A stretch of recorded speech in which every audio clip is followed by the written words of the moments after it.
Alô, amigos Urbano. Começa agora, finalmente, de volta, o único podcast que fala apenas sobre a história do Futebol Clube. Às vezes a gente fala um pouquinho sobre o presente. Eu sou o Vinícius Cabral, estou aqui com meu grande parceiro, Fernando Ribeiro. Depois de quase 2 meses, Fernando, voltamos. Não abandonamos o projeto, a gente só estava esperando a confirmação do título, né? Demorou um pouquinho. Tudo bem por aí?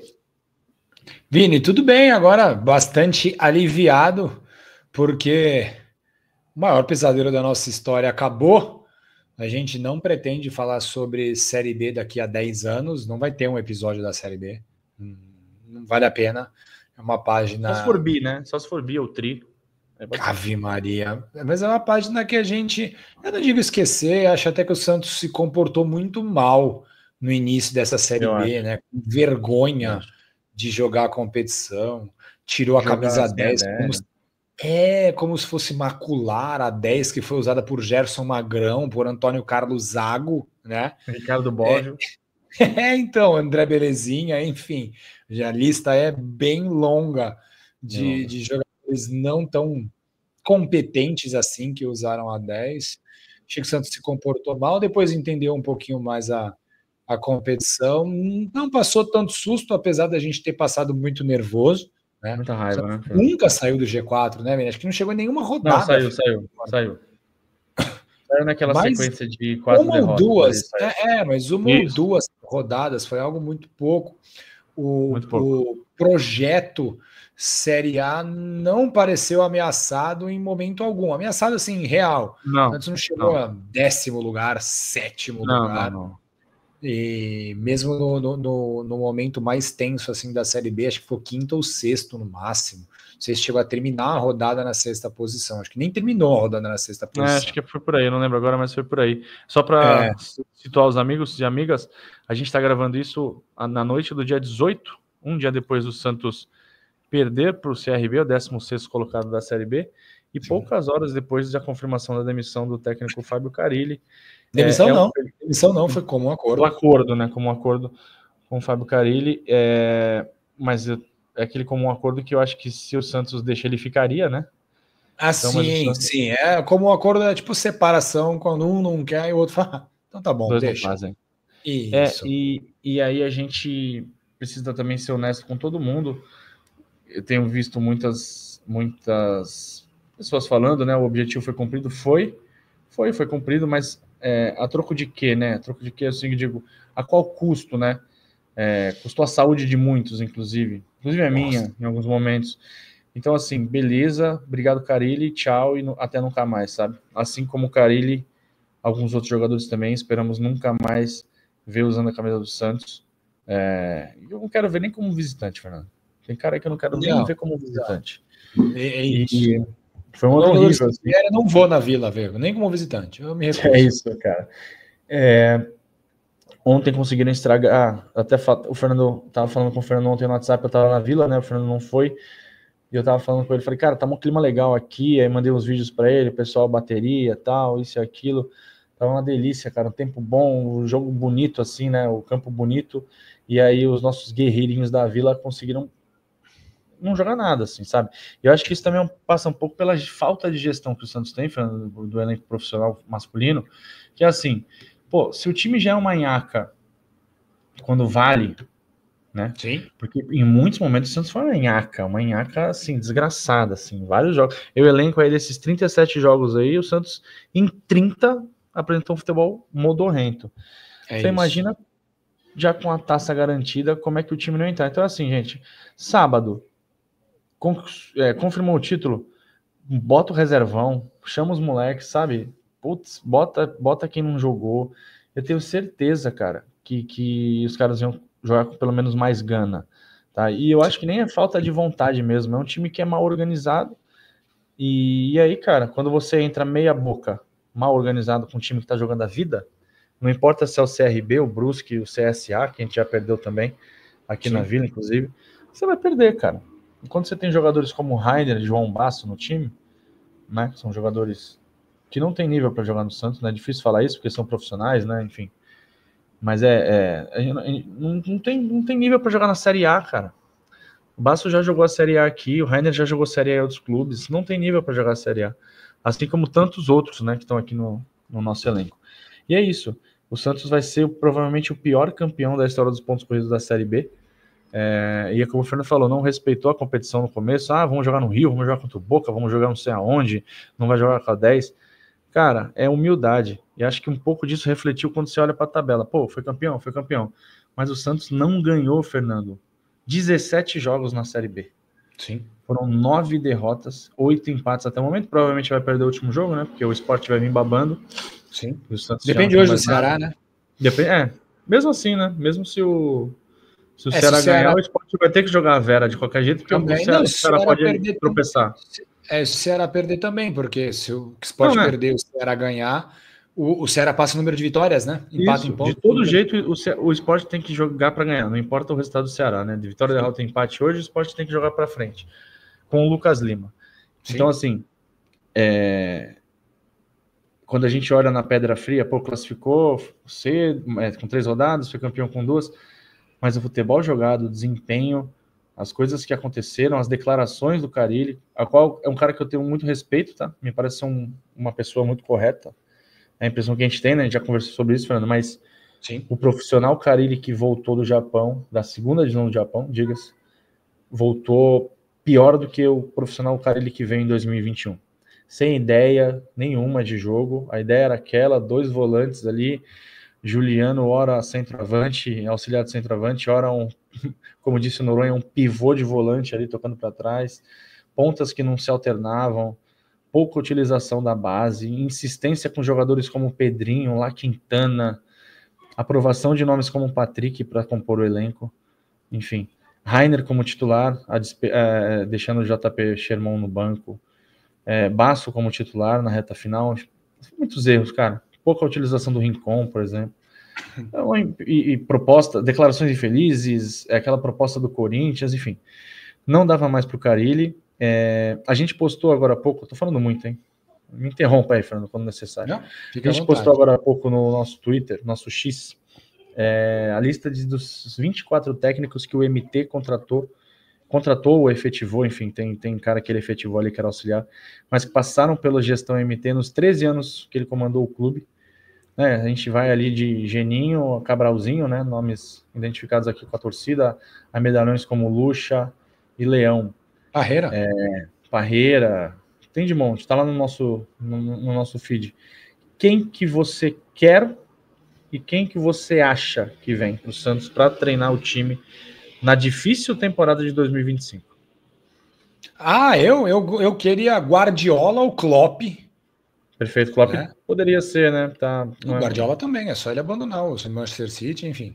Não, é que o Klopp, eu ia falar que tá desempregado, mas acho que não tá desempregado, mas poderia. Fechou com o Red Bull, né? Com a Red Bull, mas como um diretor esportivo, assim. Não, eu tô brincando, eu não tenho nenhum treinador assim. Prefere não opinar? Não, eu não tenho nenhum cara que me salte aos olhos, sabe? Que me encha os olhos e que olhe e fale, putz, esse cara resolveria os nossos problemas. Desempregado, você falaria?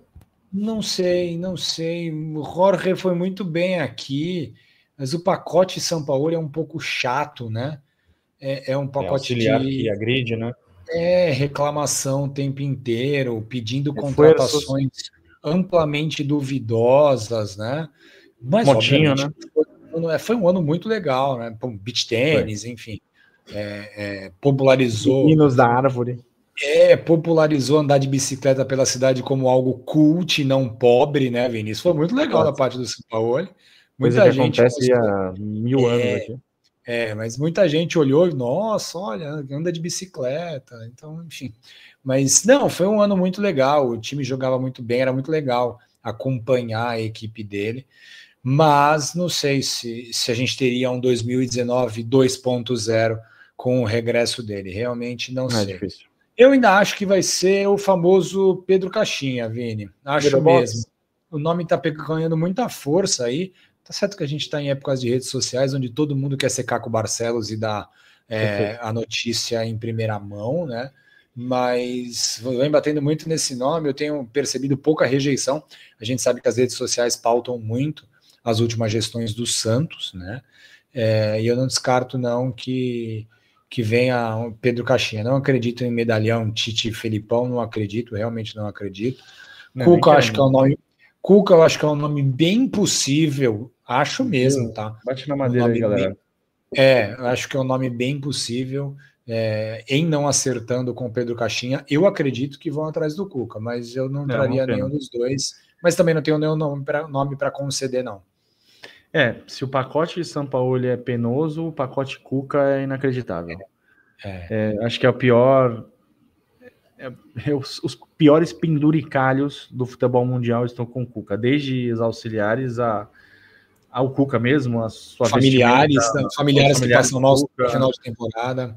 Exatamente, as roupas que o Cuca, a calça roxa, o ficar agachado no campo, a santa, nada contra a religião, pelo amor de Deus, o cabelo, o ônibus, pelo amor de Deus, cara, Cuca, não, por favor, não. Bigode do Cuquinha. Bigode do Cuquinha, é complicadíssimo, cara, mas olha, a gente chega aqui para falar no episódio 97, né, de número 97, a gente volta para o ano de 1981, Fernando, quando o Santos foi convidado para participar da Supercopa Mundial de Clubes, que foi disputada na Itália. Vamos relembrar a origem do torneio, os objetivos, o desempenho santista, claro, e os motivos que fizeram com que a competição não tivesse vida longa. Isso, Vini, criar e abandonar competições é bastante comum na história do futebol. São poucas as disputas que atravessaram anos e prosseguem com relevância no futebol profissional. Criar uma grande competição mundial de clubes, ou a nível de clubes, como diria Vanderlei Luxemburgo, que agora voltou à cena, não é apenas uma ideia louca do atual presidente da FIFA, o Gianni Infantino. Ao longo do tempo, foram algumas tentativas em emplacar algo realmente grande e mundial no futebol disputado por clubes.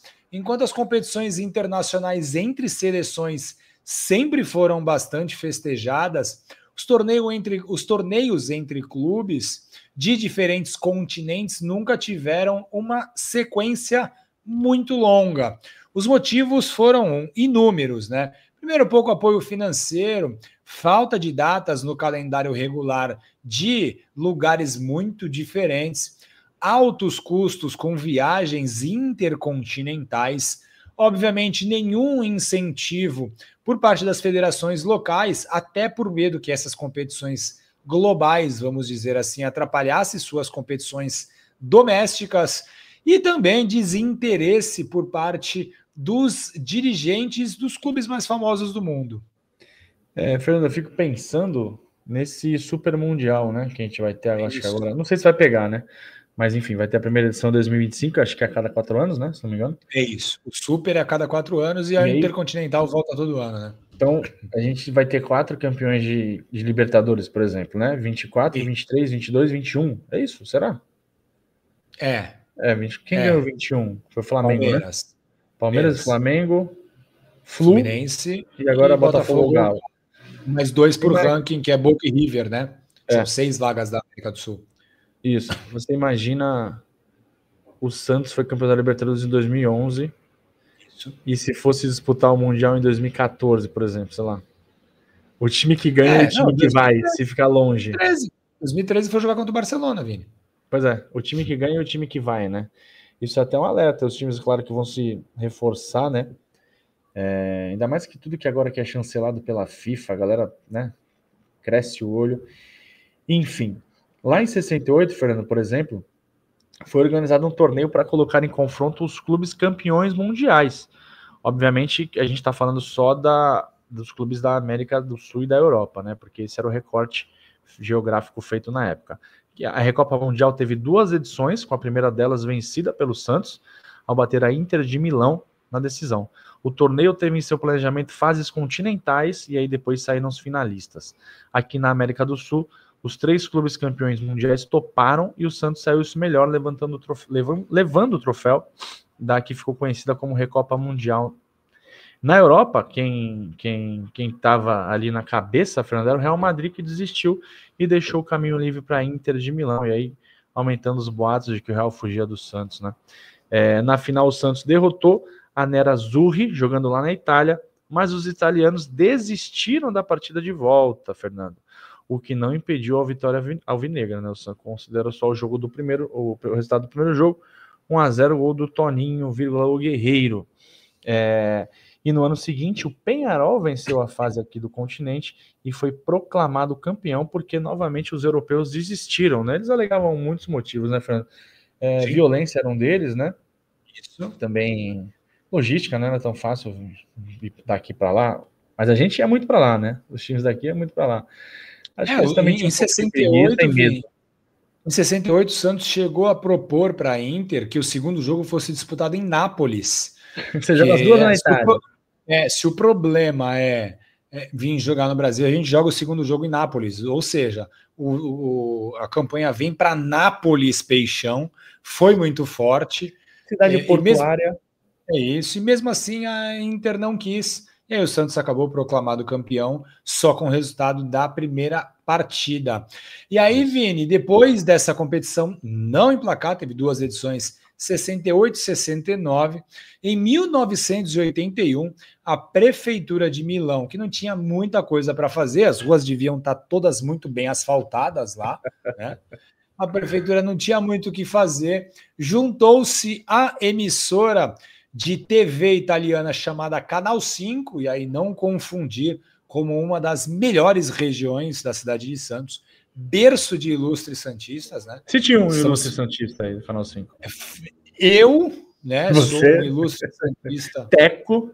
E Dona Neri também, é do Canal 5. Exato. Isso. Tem muitas outras pessoas, Vini, do Canal 5 que ajudaram essa cidade a se tornar o que é hoje. Sim.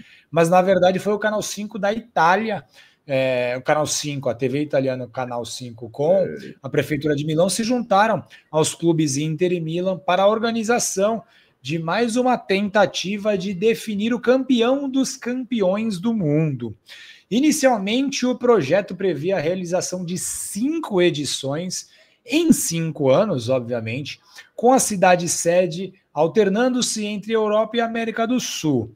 Ao longo desse período, todos os campeões mundiais seriam convidados e seria declarado o campeão dos campeões quem mais vezes vencesse o torneio nessas 5 edições. Para a primeira edição, que seria disputada em Milão, os convidados seriam o Milan e a Inter, obviamente, até porque eram organizadores, Real Madrid da Espanha, Boca Juniors da Argentina e o Peñarol do Uruguai.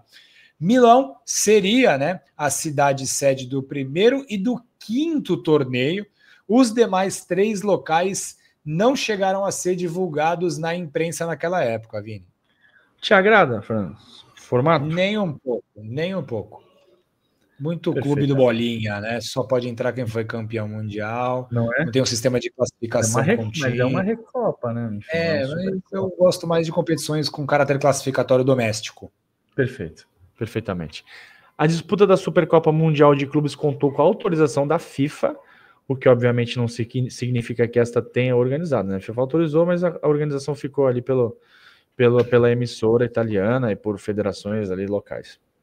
O nome oficial do torneio era Copa Supermondiale Clubs 81, ali no italiano.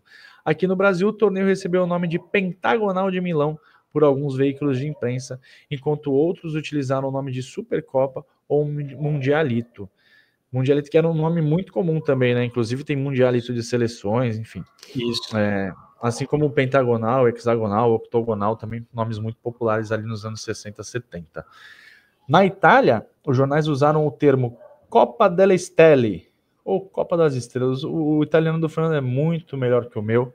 O meu italiano está muito abaixo. No fim das contas, o planejamento inicial foi por água abaixo, mas a competição de fato foi levada adiante. Além de Milan e Inter, os organizadores convidaram Feyenoord da Holanda, Peñarol do Uruguai, além do Peixe. O alvinegro voltava à Europa apenas 8 meses depois do seu último jogo por lá, uma vitória diante do Sevilha por 1-0, com gol de Rubens Feijão. A aposentadoria do Pelé ainda era recente, então o Santos era frequentemente convidado para atuar no velho continente. Hoje em dia nem a gente quer assistir, né, Fernando? Imagina os europeus. Pelo amor de Deus, imagina os europeus assistindo esse time atual do Santos. Isso, principalmente com a vontade que entrou contra o CRB na Vila Belmiro. Mas, Vini, o Santos chegou na Itália mergulhado em crise. Vice-campeão paulista no ano anterior, o Santos perdeu a final para o São Paulo em 1980. A campanha no estadual de 1981 tinha altos e baixos. E os meninos da Vila, que restaram, né, no elenco, já não gozavam de tanto prestígio entre a impaciente torcida.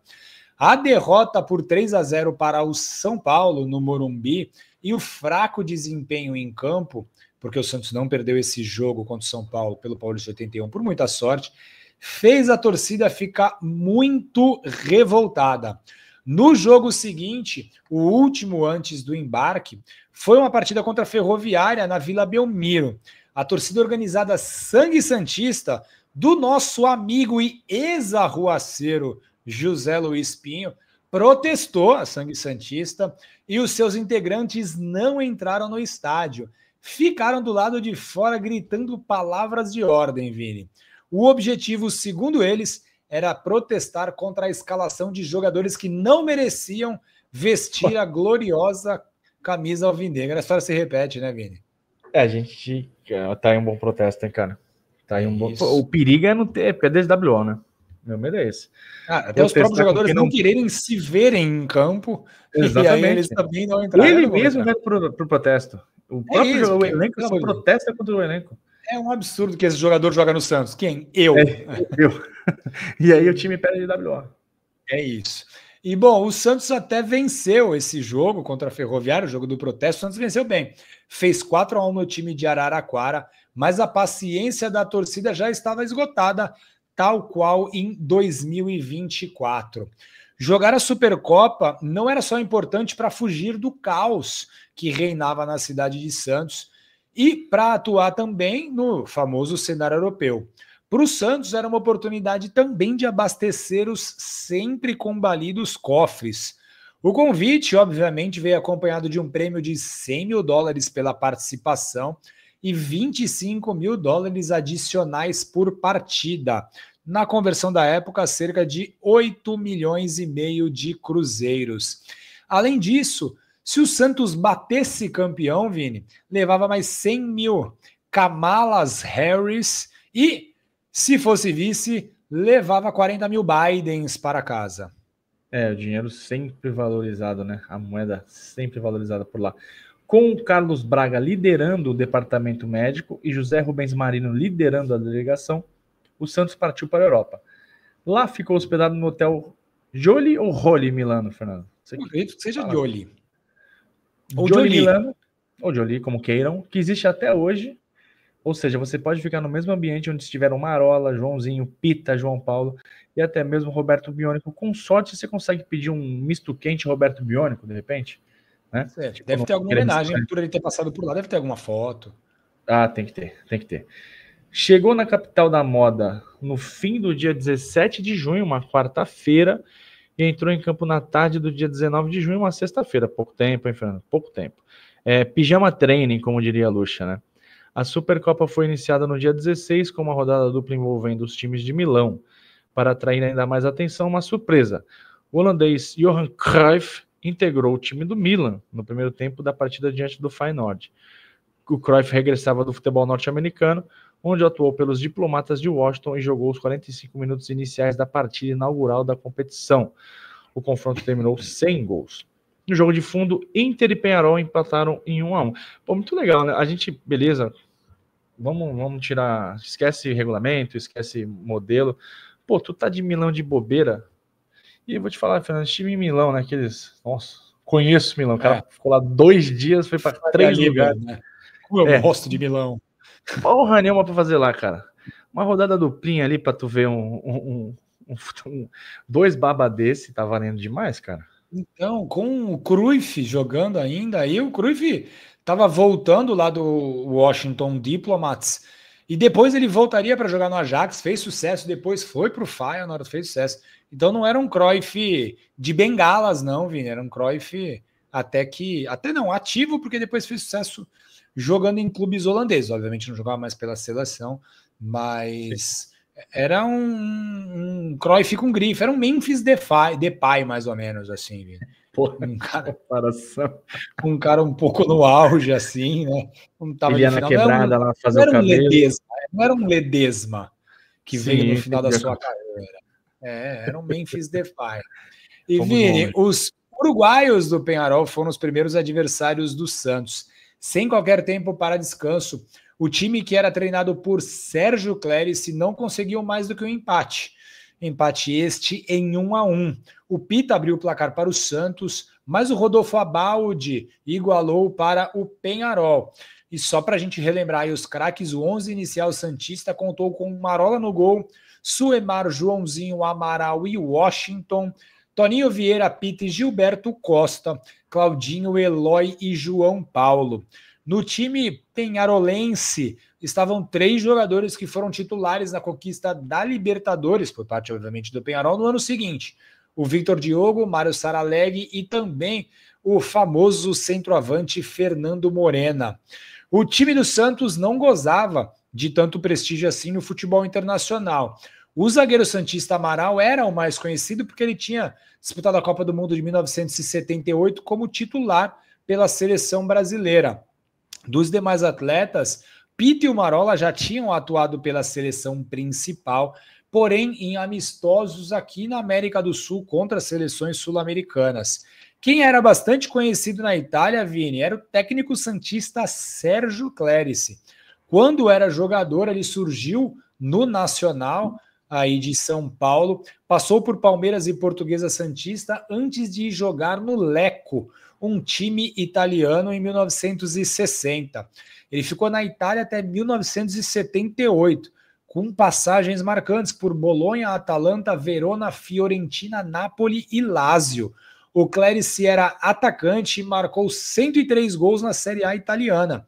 Em 1965, ele foi o artilheiro da Série B italiana, atuando pelo Lecco. Isso foi bem legal, Vini, porque os jornais da Itália fizeram diversas entrevistas com o Sérgio Clérice, porque ele era bastante conhecido por lá. Muito legal. Ele fez aproximadamente 100 gols a mais do que Gabriel Barbosa ou Gabriel Gol. Na Itália, né? Gabriel Gol ali fez, sei lá, eu lembro de um gol dele só na Inter de Milão. Posso estar errado, mas foi um pouco, se não foi 100 gols a mais, foi um pouquinho menos de 100 gols a mais que o Gabriel. Dito isso, pode voltar, Gabriel. Na terceira rodada do torneio, o Santos disputou seu segundo jogo, e o Eloy teve uma atuação destacada e o Santos venceu o Milan de virada pelo placar de 2-1. Sérgio Battistini abriu o placar para os rossoneri, mas Eloy marcou 2 vezes em 8 minutos para definir a vitória alvinegra. Um dos gols foi eleito o mais bonito do torneio e por isso Eloy ganhou o prêmio Super Gol. Muito bom, cara. Um troféu que até hoje o jogador guarda em sua coleção particular. O Milan, que foi batido pelo Santos, era um time que jogava pela reconstrução. Depois do escândalo da manipulação de resultados, né, para ganhos financeiros em apostas esportivas, caso que ficou conhecido como Totoneiro, o Milan foi rebaixado em 1980, mesmo com a terceira melhor campanha da temporada, né, de 79 e 80. Em 80 e 81 disputou a Série B, ganhou e voltou à elite. Ali caiu um monte de gente, né, Fernando? O próprio Paulo Rossi caiu nessa, né? É isso. Foi nesse... Exatamente, ele foi suspenso, né? E ele voltou poucos meses antes da disputa da Copa do Mundo, né? O pessoal acha que a Juventus não caiu, ele caiu, a Juventus não, né? Ele jogava pela Juventus. No caso do Milan, a Juventus mais para frente teve um outro escândalo, né? Que mais na Itália é cíclico, Isso aí daqui a 5 anos está acontecendo outro. Né? É isso. A galera da ilha de Paquetá acha que está fazendo escola. Mal sabem eles que os italianos já fazem isso há muitos anos. Na temporada que se iniciou após a Supercopa, foi muito mal, né? E foi rebaixado novamente, dessa vez em campo. Naquele time que enfrentou o Santos, 2 jovens jogadores de defesa ainda não tinham tanto destaque, mas no futuro se tornariam multicampeões pelo clube. Simplesmente Mauro Tassotti e Franco Baresi. Baresi era brincadeira, né? O que o Baresi jogou de bola é brincadeira. Sim. Tassotti também era muito bom jogador. O técnico Luiz Henrique não concorda comigo. Né? Agrediu, né? Agrediu. Tomou uma cotovelada. Foi agredido covardemente. O Luiz Henrique tomou uma cotovelada do Tassotti, quebrou o nariz. O Tassotti não foi expulso naquela partida, porque o juiz não viu. É isso. Mas ele acabou suspenso e ficou fora da final da Copa do Mundo, né? Porque era uma partida de quartas de final. Verdade. E o Baresi se machucou na Copa. Na estreia contra a Irlanda. Eu não sei se... Posso estar falando uma besteira agora. Não sei se ele chegou a fazer uma cirurgia. Fez uma artroscopia. Fez uma artroscopia e voltou na final e jogou... Putz, simplesmente marcou o Romário na final. Assim, tipo, marcou não, né? Ele anulou o Romário.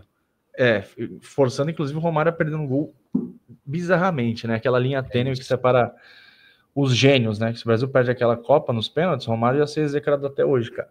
Por conta daquele gol, verdade.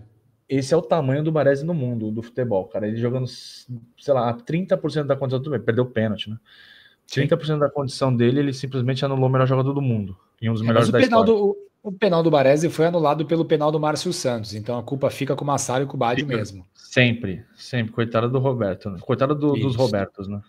Exato. Era o Roberto Massaro? Era o não, Massaro, Daniele Massaro. Daniele Massaro. Vini, eu conheço mais a Itália de 94 do que a Itália que jogou anteontem contra a França, né? Mas enfim. Sem dúvida. Ao final da terceira rodada da Supercopa, o Peixe era o líder com 3 pontos ganhos. A vitória, obviamente, valia 2 pontos, empatado com a Internazionale. O Feyenoord tinha os mesmos 3 pontos, mas tinha saldo de gols inferior. A vitória empolgou o técnico Sérgio Clérici, que aproveitou para mandar recado aos diretores, abre aspas para o Sérgio Clérici. Vamos ganhar esse título e provar que, longe dos agitadores da Vila Belmiro, o Santos é um time capaz de fazer bonito em qualquer parte do mundo, fecha aspas para o Sérgio Clérici, uma declaração que envelheceu absurdamente mal, né, Vini? Os agitadores de Vila Belmiro. Os agitadores de Vila Belmiro, ele tá falando do Pinho, tá falando dessa galera aí, né, Vini? Alemão. Alemão, Guilherme Guarchi, toda essa galerinha aí. Professor Guilherme Nascimento. Isso, a galerinha da velha guarda da Sangue Santista. A velha guarda. Aliás, um abraço para todos. É isso. Vander também, era criança, mas devia estar fazendo agitando alguma coisa. Com a cervejinha, né? Exatamente. Esse pessoal é do barulho mesmo. E bom, Vini, como prêmio por essa vitória diante do Milan, o elenco santista ganhou folga e pôde, assim, turistar em Veneza. Você, Vini, conhece muito a Itália. Chegou aí na Veneza? Fui a Veneza. Não conheço muito a Itália, mas fui a Veneza e, assim, cara, se é para ter água no meio da cidade, prefiro muito mais Santos, com seus canais e com o seu mar. Muito mais Santos. Ah, sim. Saturnino de Brito é muito melhor do que qualquer outro veneziano. É impressionante como o Veneza tem um time, né? E os caras tem aquelas cenas das equipes adversárias chegando, né, na embarcação para enfrentar o Veneza. O Venezia, O Tuta jogou lá? Ou eu tô enganado? Tuta jogou lá. Aquele gol que ele faz gol pelo Veneza. Aí, todo mundo fica bravo, né, com ele. Com certeza, não tem a mínima dúvida. Só para contextualizar a galera que não viu nos anos 90, 2000, tinha um centroavante aqui no Brasil, Tuta, grandalhão, assim, aquele 9 típico dos anos 90. Ele aqui jogou no Palmeiras, no Flamengo e tal. E ele tava jogando no Veneza. Ele tava jogando no Veneza. E aí ele entra num jogo assim e ele faz um gol. E quando ele faz o gol, ninguém comemora com ele. Porque era um jogo que tava combinado para ser 0-0. Sei lá quanto tava o jogo. Tá agora para ser empate. Isso, empate. E aí ele entra e faz o gol. E ele diz depois que não sabia, que ele não entendia as instruções do técnico. E esse jogo terminou 1-1? Esse jogo terminou 1-1, Vini? Ou seja, alguém deixou ali fazer o gol. Não tem a mínima dúvida. E Vini, essa ideia é muito legal dos adversários quando chegar em Santos, chega via canal na Vila Belmiro. Bom. Porque ele já chega intimidado, né? Porque tu vai ver os prédios eleito tortos. Rogério Santos faça isso, cara. Tu imagina que a galera já lá de longe já vê os prédios todos tortos ali e fala, meu Deus do céu, o que é isso, cara? Eles já vão ficar impressionados. Já pega um trânsito ali no Canal 2 para ser bem hostil. Hostil. Com quantidade de tartarugas marinhas que eles vão ver pelo caminho, cara. Isso. Assim, ninguém vai resistir. Vários oxos. Um oxo por esquina, uma farmácia a cada 30 metros e um lugar para tomar açaí a cada 50 metros. Santos está realmente muito hostil nos últimos tempos. Mas, Vini, um telegrama enviado da Itália para Santos, não tinha rede social naquela época e as ligações eram muito caras. Esse telegrama indicou que alguns clubes italianos fizeram propostas pelos jogadores do Santos, entre eles o Elon. Os jornais especularam que o próprio Milan era uma dessas agremiações interessadas, pois buscava um astro estrangeiro para sua reconstrução. E legal que os jornais indicaram que os nomes citados foram o do Careca, que ainda estava no Guarani, depois passaria por São Paulo para só aí chegar ao Napoli e fazer muito sucesso. O alemão Rubens, que jogava no Hamburgo, e o austríaco Krankel, que estava no Barcelona. Cabe lembrar que o Eloy atuou nessa competição como centroavante, como um falso 9 mesmo. O Eloy era um meia, provando que Guardiola foi muito mais influenciado pelo Sérgio Clérici do que pelo Cruyff, que jogou essa competição, não jogou contra o Eloy, mas viu e aprendeu com o Sérgio Clérici como colocar o falso 9, depois passou para o Guardiola. Então, é o clericismo, na verdade, não o clericismo que o Carille trouxe para 2024 com vários, com falso 11, falso 11, né? Falso meia. Você tinha falso meia, falso ponta, falso lateral. Falso lateral. Teve muito durante o ano, né? Inclusive, em alguns momentos, falso goleiro. Então, o Carille trouxe a inovação aí para o futebol, para o jogo coletivo. Muito, cara. O entusiasmo santista foi duramente freado na rodada seguinte. No encontro dos líderes, a Inter não tomou conhecimento e venceu por 4-1. Tava atravessado, Fernando, da Recopa? Então. Quase 13 anos depois, estavam bravos e foram com tudo para cima do Santos. Como de costume, o Santos tomou 2 gols em 2 minutos, aos 24 e 26 do primeiro tempo, marcados por Graziano Bini e Gabriele Oriali. Toninho Vieira descontou, deixou o jogo aberto ainda no primeiro tempo, mas aí logo na sequência, Alessandro Altobelli marcou o terceiro. O jogo esfriou, né? Fica naquele rame-rame no segundo tempo, o Santos tentando ir para cima, mas a Inter marcou com o Carlo Muraro, 4-1. O forte time interista, Oriali, Altobelli e Bergomi foram campeões mundiais com a Itália um ano depois, numa seleção que ficou injustamente marcada como uma seleção ruim, né? Não era uma seleção ruim, ela veio de uma campanha ruim na primeira fase, e aí pega um Brasil que era o time da moda lá, mas era uma seleção muito forte, né? O tempo se encarregou de mostrar isso. E na última rodada, a chance de título era pequena, Fernando. O Santos precisava vencer o Feyenoord e torcer por uma derrota da Inter para o Milan. O Peixe até cumpriu seu papel, batendo os holandeses por 2-0 com gols do Gilson e do João Paulo, seu vizinho. Porém, a Inter não deu chances ao rival e venceu o Derby de la Madonnina por 3-1, confirmando assim a conquista. Como o Fernando disse, né, cada vitória valia 2 pontos, a Inter ficou com 7 e levou o caneco. O Santos somou 5, né, 2 vitórias, 1 empate e 1 derrota, ficou com o vice-campeonato e com um prêmio de $40 mil. Milan e Feyenoord ficaram com 3 e o Peñarol somente 2. Isso, Vini, e a participação na Supercopa ou no Mundialito rendeu $140 mil aos muito enfraquecidos cofres alvinegros, na cotação da época algo em torno de 12.600.000 cruzeiros. Além disso, o segundo lugar garantiria ao Santos a participação na próxima edição no torneio, algo que no fim das contas não aconteceu. O Santos realmente foi enganado. O torneio ganhou relativa fama aqui no Brasil, viu, Vini? Ao final do ano de 1981, com o título do Mundial Interclubes por parte do Flamengo, o Jornal dos Esportes Carioca destacou que o rubro-negro, com essa conquista, já estava qualificado para a próxima edição do campeonato da Supercopa Mundial, o que demonstra um interesse público, pelo menos aqui no Brasil, na continuidade dessa competição. Chegou até a anunciar que a edição de 1982 seria disputada em Munique, com o patrocínio do Bayern, obviamente de Munique. A edição contaria com 16 equipes, entre elas Santos e Flamengo, que eram os únicos brasileiros campeões mundiais, e os jogos seriam realizados entre os dias 8 e 20 de agosto de 1982, mas não rolou. Em 1983, o Mundialito foi realizado novamente em Milão, mas o Peixe não foi convidado. O Flamengo foi o representante brasileiro. Pensando em agradar mais os italianos, a Juventus foi inserida na competição, mesmo sem nunca ter conquistado o Mundial. A Juventus até conquistou o seu Mundial, mas em 85, 2 anos depois. Flamengo e Juventus, inclusive, protagonizaram um belíssimo jogo. foi o famoso Platini contra Zico, que definiu o campeão dessa edição da Supercopa Mundial de Clubes, com a Juventus, que nunca tinha sido campeão mundial, garantindo o título da Supercopa dos Campeões Mundiais, vencendo o Flamengo por 2-1, Vini. Ou seja, o que você falou tem total razão, né? Quando você falou que era contra esse sistema, a Supercopa dos Campeões Mundiais teve um time que não foi campeão mundial.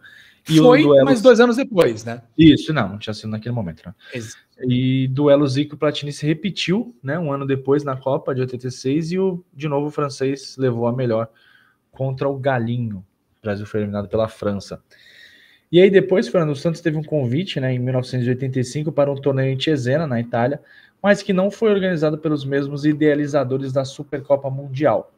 Junto à Internazionale, Independente e Peñarol, o Peixe foi mal, perdeu na estreia para os argentinos, como sempre, nos pênaltis, e perdeu a disputa do terceiro lugar para a Inter. O Mundialito ainda teve uma última edição em 87, mas aí virou caos. Barcelona e Paris Saint-Germain foram convidados e nenhum time brasileiro disputou. Sem o patrocínio do Canal 5 italiano, né? O Mundialito não foi mais organizado e talvez tenha sido a última tentativa de um super campeonato mundial até agora, né, Fernando? Acho que esse de agora se encaixa num super campeonato mundial, né? São 16 times. E que na verdade não é uma Supercopa dos Campeões Mundiais. Esse sim, isso. Que é o modelo que você acha mais justo, né? Que a gente está falando de campeões continentais. O da FIFA tem uma classificação doméstica, as equipes podem... Eu vou te falar, Fernando, se a gente estivesse com um time forte, super campeão mundial em 2012, pô, a gente já tá felizão, cara. Essa é a real. Torcida se o Botafogo ganhar, o Galo ganhar, vai ficar feliz, vai ficar Maradona.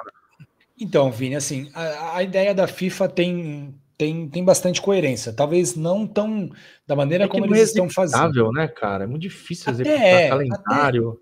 Então, a FIFA quer pegar... Porque, assim, a paixão por clubes ela é muito maior do que a paixão por seleções, né? Obviamente que você tem públicos diferentes ali, mas você tem... Os aficionados por clubes são muito mais goiabas, muito mais malucos por seus clubes do que pelas suas seleções. A FIFA quer, de alguma maneira, criar uma competição que esses amantes dos clubes possam, em nível mundial, se reunir, né? E a ideia da FIFA a ideia não, né? Já está sendo colocada em prática, é substituir a Copa das Confederações por uma competição de clubes. Só acho que a FIFA errou um pouco a mão, tem muitos clubes, isso acaba atrapalhando muita gente, tem a situação, por exemplo... a política, né, Fernando? O time do Messi acabou sendo classificado numa competição muito, assim, forçada, né? Era mais fácil ter convidado eles do que ter criado esse torneio que eles se qualificaram. Mas eu acho muito bacana, cara, acho muito bacana. É que assim, né, enquanto os europeus não comprarem a ideia, isso não vai pegar. Mas a hora que eles comprarem, vai ser algo muito bacana de você ter a possibilidade de participar, do teu clube participar disso, né? Vai ter ali, você vai para uma cidade que vai ter uma estrutura para receber esses torcedores, você vai estar lá com a camisa do Santos, enfim. É que eu ainda acho também que o futebol de clubes é um pouco mais violento que o futebol de seleções, né? Não, é muito mais. Então, não sei se isso vai conseguir se perpetuar por muito tempo. Mas eu acho a ideia válida assim, eu só acho que eles estão errando na dose, mas de tentar fazer alguma competição global, com uma duração um pouco maior do que o Mundial atual de clubes, né? Que é muito curto, eu acho bacana. Eu acho que também se pegar, e a gente caminha para o final aqui do programa, e a gente caminha por um processo de, no Brasil, o dinheiro está entrando, né, de várias frentes. Primeiro o patrocínio de bet aí, né, aliás, alguma podia vir patrocinar a gente, mas as bets inflacionaram os patrocínios de camisa, muitos times virando SAF, tendência os times brasileiros ganharem cada vez mais, ok que os nossos vizinhos também vão se fortalecer, acho que é a tendência também. Mas o meu ponto é assim, se esse Mundial pegar, né, a próxima edição ser de 2029, os times vão querer se manter forte por mais tempo. Diferente, tudo bem que até o Santos do Neymar se manteve forte por um tempo, né? Mas não vai se desfazer tão facilmente porque vai olhar para o Mundial com bons olhos. Ainda mais se o europeu levar a banho-maria, né? Então, talvez abra uma janela. Então, Vini, eu acho até que os europeus em algum momento se essa competição realmente tiver uma frequência, a ideia da FIFA é colocar muito dinheiro, porque obviamente o dinheiro acaba chamando a atenção, né? Porque assim, cara, a gente vê algumas declarações do pessoal mais antigo, de jogadores, até vi uma declaração, acho que foi hoje ou ontem, né? Do goleiro da Juventus, o Stefano Tacconi, que foi campeão do mundo em 85 com a Juventus, e ele defende um pênalti, né, na decisão contra o Argentinos Júnior. Aí que a partida foi para os pênaltis, acho que foi 1-1 ou 2-2. E ele diz que foi o ponto alto da carreira dele. O Guardiola fala isso da mesma forma da equipe dele de 2011 na partida contra o Santos. Então há uma valorização, sim, por parte dos europeus, mas obviamente não tanto quanto a conquista da Liga dos Campeões. Eu acho que é uma tentativa válida, talvez só num formato um pouco diferente. Talvez só os campeões, não convidar. Eu acho que são 12 ou 16. São 32 times, acabei de ver. As equipes europeias acho que são 16. São 32 times, muita política. Sobrou até para o Leipzig ou o Salzburg, né? Sobrou até pro time do Neymar, cara, na Arábia que ganhou, porque você pega os campeões continentais de 21 para frente, né? Então são 6 continentes. Ele foi campeão mundial, mas você pega ou é o RB Leipzig ou o RB Salzburg que se classificou para essa competição. E chegou nem perto, né, de conquistar de nada, né? Não chegou nem numa decisão, nem de Copa League. Boca River via Conmebol, ranking Conmebol. Fluminense, Flamengo e Palmeiras são os campeões da Libertadores 21, 22, 23, né? 23, 22, 21. Auckland City, na Nova Zelândia, ranking da Oceania. Pachuca e León, do México, campeões da CONCACAF. Inter Miami, vencedor da Supporters Shield de 2024, né? A Copa Messi. Seattle Sounders, que é campeão de lá. Monterrey, Salzburg, Fernando, da Áustria. Via ranking da UEFA. Atlético de Madrid, Juventus, Borussia, Benfica, Porto, Inter, Paris, Bayern, City, Real, Chelsea, aí vem Coreia, time da Coreia, time dos Emirados Árabes, Japão, Arábia, uns times da Ásia ali e África. Você pega Benfica, Porto, enfim. Acho que eles só erraram a dose, mas eu acho bacana, a tentativa é legal. Ainda que tenha uma ou duas edições, eu acho a tentativa bacana. Eu acho que pode enxugar, né? Acho que de repente você não colocar os últimos 4, mas ver um Al-Ahly do Egito numa competição dessa é fantástico para mim. Deve ser muito legal, mundo, né? É um dos maiores times do mundo, isso, cara. É isso. Então, assim, imagina, você vai, vamos contar, Vini. Sei lá, você guarda um dinheiro, você que vai para a Europa frequentemente fica mais fácil, mas no meu caso, vou ter que guardar muito dinheiro, vou ter que me preparar vamos supor, sei lá, a competição vai ser na Bélgica, eu vou até a Bélgica para assistir o Santos jogar contra o Al-Ahly, um dos principais clubes do mundo. Demais. O Santos, na segunda rodada, joga contra um... Legal demais. Juventus, é muito legal. E fecha contra o Real. É isso, ou que feche contra um Pachuca, legal, campeão da CONCACAF. Isso é muito bacana, né? Isso eu acho que vai ser muito legal. Vamos ver como é que a FIFA vai conduzir isso. Eu acho que a tentativa é bem válida mesmo. Os europeus vão chiar por data, né? Enfim. Mas é isso, se de 32 vai para 16, para fazer menos politicagem, talvez menos jogos, 16, 4 grupos de 4, você joga, sei lá, 5 jogos, 6 jogos para ser campeão. Ou que classifique só o primeiro, ou seja, você tem 3 jogos garantidos e depois quem passar. Quem não passou já volta para casa e inicia sua pré-temporada, né? É isso. Mas é uma realidade distante da gente. Nossa realidade acabamos de subir da Série B. É terceira fase da Copa do Brasil, estamos felizes. Terceira fase da Copa do Brasil, e que você que é o autor do livro Memorial das Conquistas, coautor, junto com o José Roberto Brandi, isso. Vai ter que ter uma atualização um dia, né, do livro, teremos mais taças, e vai ter que estar lá a taça da Série B, até para a gente lembrar, para não repetir, né? A gente precisa expor no livro, ter um lugar ali no memorial, dizendo assim, olha, aqui foi uma página ruim na nossa história, ganhamos e não vamos repetir nunca mais.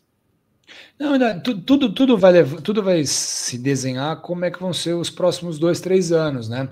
A torcida do Corinthians não tem vergonha nenhuma do título da Série B de 2008, porque ele foi o prenúncio de tudo que aconteceu depois, eles conseguiram conquistar os títulos que sempre sonharam.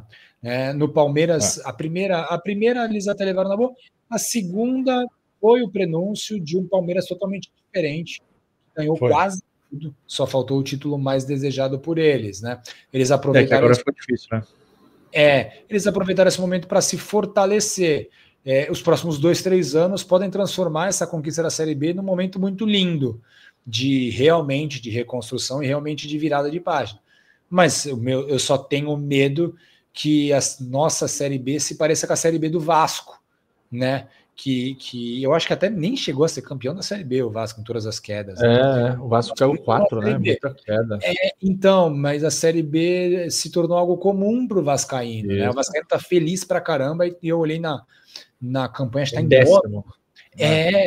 Então a gente torce para que o nosso caminho seja mais parecido com Corinthians, Palmeiras, até o Grêmio, né? Apesar que o Grêmio caiu 2 vezes, mas até o Grêmio caiu 3, né, Fernando?